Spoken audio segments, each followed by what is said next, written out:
The urgent call for emergency shelter in this city is growing louder, with seemingly more people on the streets than ever before.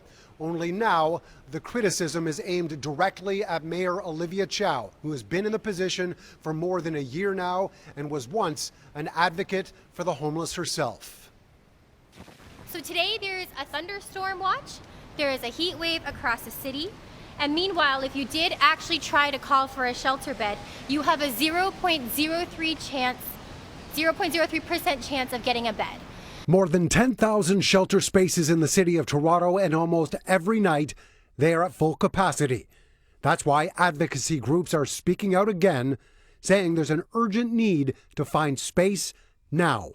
I think some of the hope was with Mayor Chow coming into office that they would do more, right?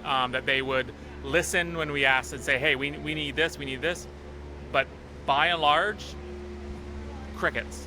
In May, the city did release a new long-term strategy that involves finding real estate and creating new shelters that will provide 1,600 new beds over the next 10 years.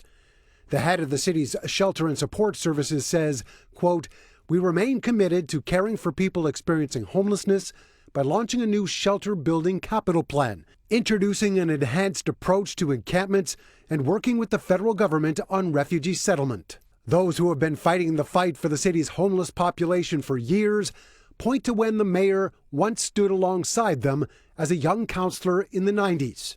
Olivia has a lot of power right now, and my feeling is that she should use that power that she has to make sure that the situation that existed, back almost 25 years ago, has to get addressed. It hasn't been addressed. The mayor's office responding by saying she continues to push for funding to help those in shelters move out.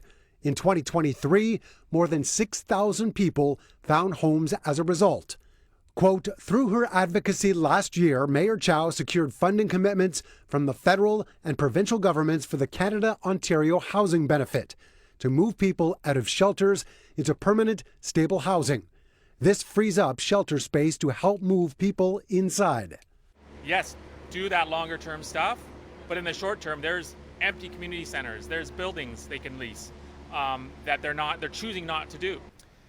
The location where that press conference took place today was at the corner of Peter and Richmond, the site of the city's shelter intake center, where last year we saw a number of refugees camped out outside.